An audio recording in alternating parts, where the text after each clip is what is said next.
Welcome to the President's Podcast, the latest in the Difference Makers series from Chartered Accountants worldwide.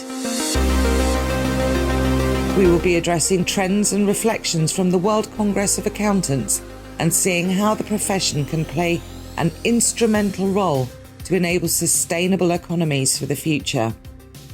In every episode, we'll feature a president from one of our member institutes to give their unique insights into the important role the accountancy profession plays as a protector of public interest.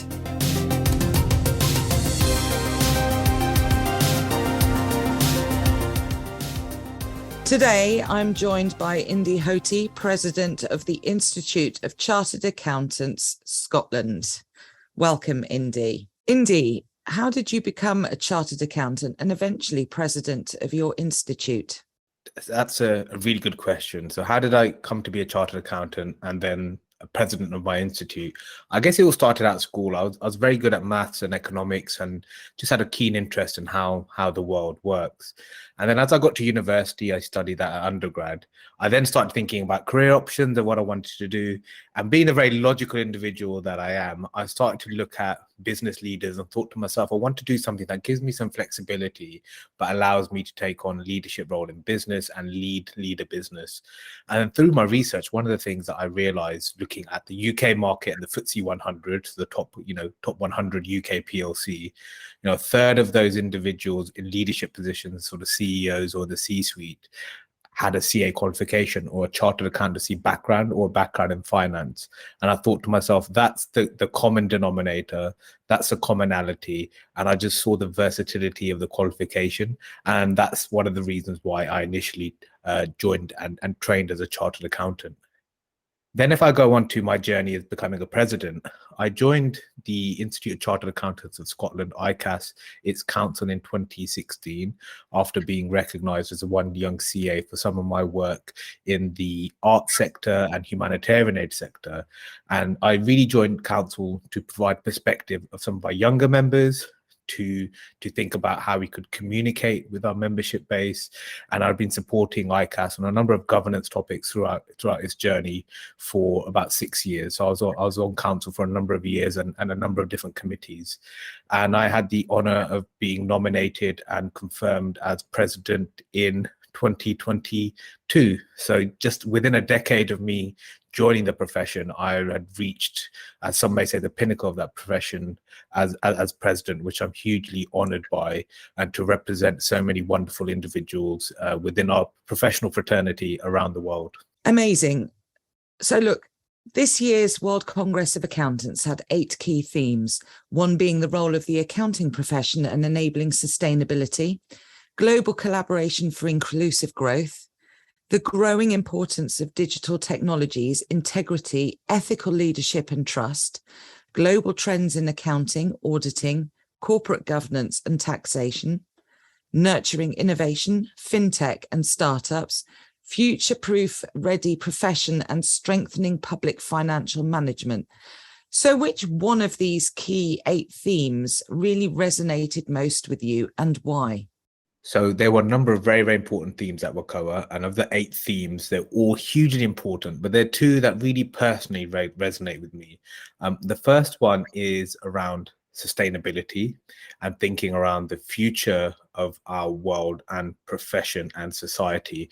And if I think about the topic of sustainability, it is the issue of our generation, right? And if we step back and look at this, financial accounting and reporting had always been a language of business and the capital markets, and they are critical.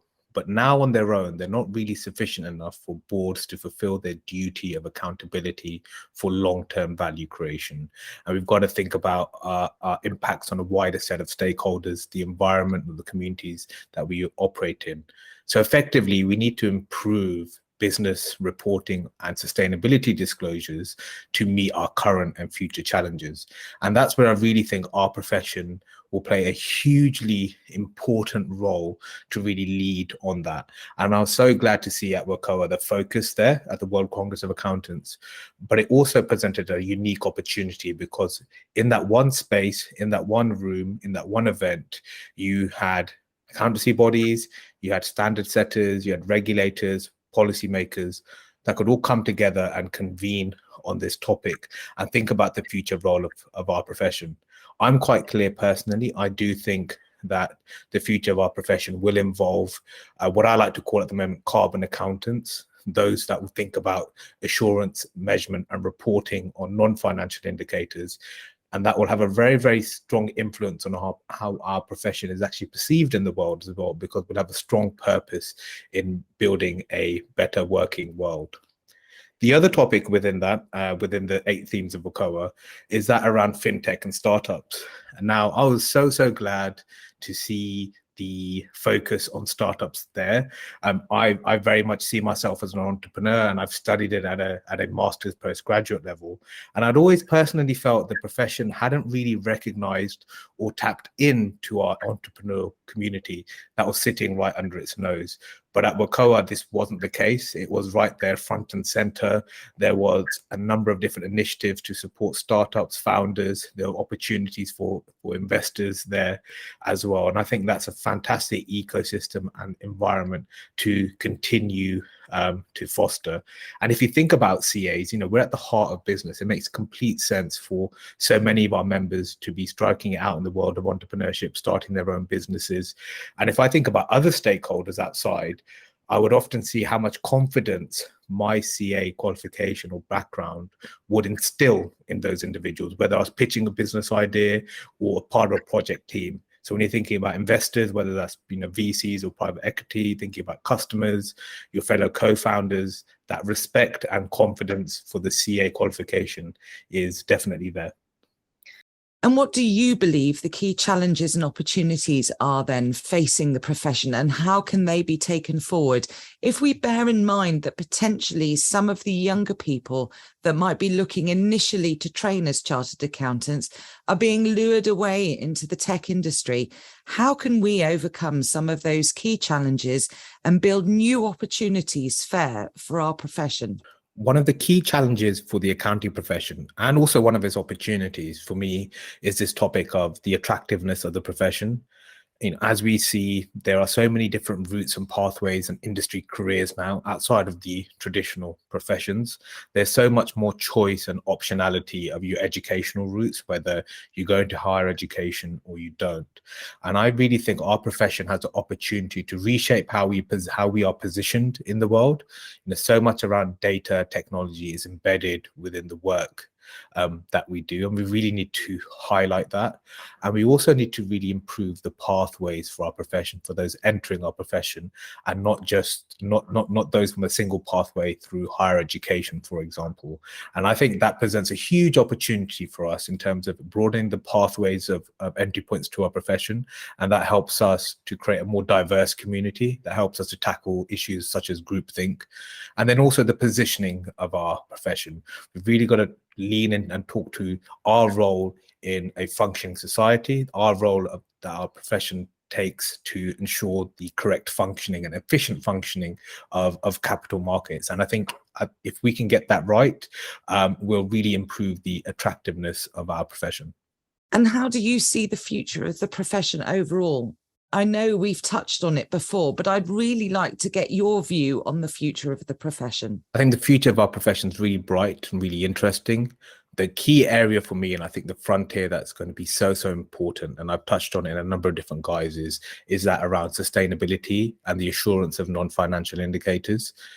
Purely from a positioning for a lot of young people, they'll see and recognize the value that our profession plays in making the world a better place, a better functioning place, and our purpose in society. And I think that will be hugely important. And I keep referring to them as carbon accountants, whatever they'll be called. I think our profession will play a huge part in that. What's also really exciting within that is the opportunity for collaboration. When we think about this topic of assurance of non-financial indicators, it's a very complex area.